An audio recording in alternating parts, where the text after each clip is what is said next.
Hey guys, it's Nicole, and I am up for the Free Flow Wednesday video this week, and I am just working on a small photo collage of the very few photos that I took this past Thanksgiving. This is probably maybe the most current I've probably ever scrapbooked, but I just received an online order for some 12 by 12 prints, so this was kind of already on my desk and ready to go. So I decided I wanted to go ahead and work on this.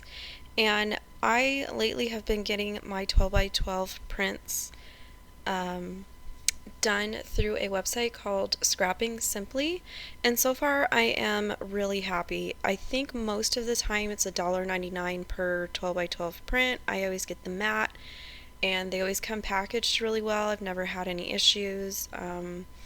I know the first time I used them, I had an issue with my upload, and I was able to just email them, and they were awesome as far as customer service and print quality. So if anybody is looking for a print service for 12 by 12, you might check them out. Then I just grabbed this old collection from Simple Stories. I believe it's called Harvest Lane. It's one of my favorites, and it's sort of one of my go-tos for scrapbooking, Thanksgiving, and fall themed stuff. So I'm just slowly chipping away at that collection, and I don't have a lot of the embellishments, pretty much just the sticker sheets. And so going into this layout, I kind of already knew that I just didn't want to have to go through my entire stash and try to find a bunch of things that I felt like I could make it work. So I just decided that I was going to just do a couple little things here and there and sort of leave the focus on the photo collage, my title, and my journaling. A lot of times I will do like a big fun technique or a lot of stamping or something fun, and then sometimes I just kind of feel like, no, I want the emphasis to be on my photos, or maybe more so of the journaling. And then I had these stitched scallop border dies that I purchased from Simon Says Stamp. They had a big sale, I want to say like Cyber Monday or that whole weekend. And I had ordered a couple things. And typically when I order things like stamps and dies or supplies that are typically geared towards card making, I will sort of, before I kind of hit the purchase button, I will ask myself, is it something that I could incorporate into layouts? Because that's something that I particularly like to do. So when I saw this set of scallop border dies, I loved them. I did have kind of a hard time lining them up as far as trying to make them stretch or span a 12-inch piece of paper, but mostly I think a lot of it was probably maybe user error, and they are sort of intended to cut a 5.5-inch wide piece of paper, to go along your cards. But by the second pass through of my big shot, I kind of had figured out to line it up on the edge of my paper and just kind of get it as close to the previous cut as I could. And then the only part that I didn't line up very well ended up being behind my photo, so it was great. But I liked the smaller size scallop is much smaller than any of my punches that I have, and I love the little stitch detail, and I love that I can pretty much use anything and sort of dress up the edge as far as papers that I already have. And I feel like it was such a basic type of die, and those are the ones that I gravitate towards. This other die that I have here is a super old Tim Holtz on the edge style die, and it's basically two different file tabs that you can cut, one where it's off to the side and one where the file tab is sort of centered along that edge. And this is another one that I sort of always leave out on my desk. It's just something that I like using if I feel like I want to add some layers or just have something kind of peeking out behind my photos.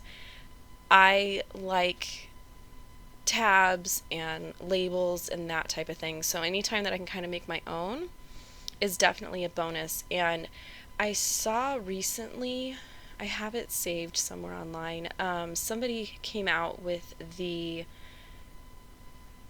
like thin metal ones, so you can kind of see through them a little bit better as far as where you're cutting. And I want to say it was Pretty Pink Posh. So if you can't find the Tim Holtz die, maybe look at, I think it was either Pretty Pink Posh or it may have been Simon Says Stamp. I mean, at this point they probably both have them, but I definitely like edge dyes like that. I kind of feel like they go a long way. And then I felt like my journaling tab that I had die cut wasn't really holding its own against that really busy pattern paper. So what I did was I just inked it a little bit with some brown distress ink, and I felt like it still was sort of competing with that pattern, so I just decided to make another tab to put behind it. And I just went to my 6x6 pads. I knew that if I stayed with a Simple Stories line that the colors would match up, and I found this orange wood grain, which I believe was from I Heart Summer or one of those. It's definitely a summer line.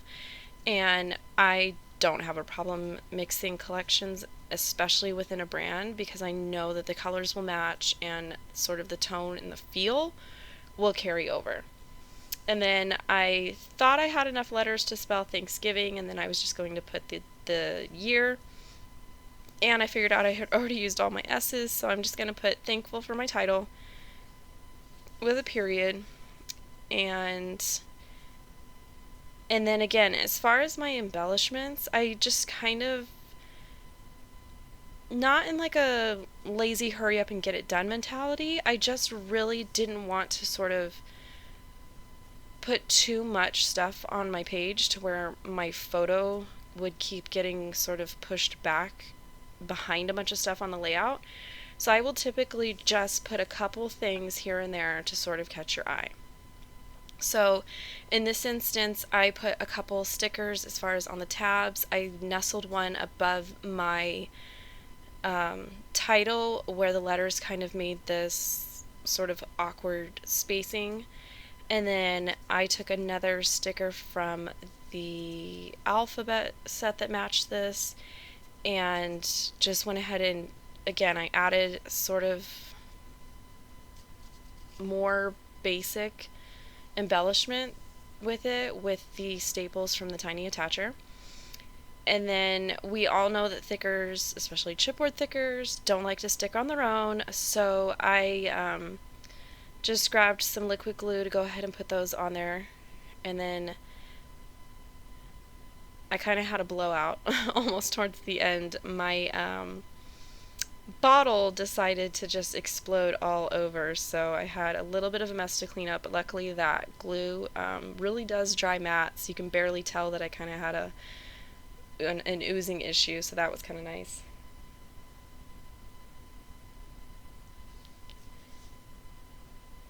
And then usually at this point I will just take sort of a second look at my sticker sheets and see if there's anything that I am drawn to or anything that I want to try to incorporate. And at this point I said no, I'm pretty good, I think I'm done. And I typically just like to put a little bit of something, and usually it is enamel dots or sequins or just something little that you can kind of scatter, even like little stamped hearts, just kind of something little. So I just decided to do sort of tone on tone on some of those diamond shapes on the pattern paper in the back. So I just did some blue enamel dots on the blue, some green sequins on one of the green areas, and then I really wanted to do something with the burgundy and maroon color, but I kind of ran into this issue where I just didn't have anything that was that color, and when I start to feel like I'm forcing it, I know that in the end I'm not going to be happy, so I will try to sort of fall back on things that I know I like, things that I do a lot, and things that will look cohesive within my own album. And so here again, I was really trying to find something that I could force it into, and then I just kind of settled back onto one of my go-tos, which is these wood grain enamel dots. I think I bought probably 20 packs, and I think I'm getting low, so I'm hoping that we do another group buy soon. So that was pretty much it for my page. I have a couple close-up photos following the video, and As always, thank you for stopping by the channel and watching the videos that we all contribute. Be sure to check the description box below for additional information as far as where you can find the Crafty Maven and where you can find my channel in case you want to check out any of the videos on my channel. And I will catch you guys later on in the month.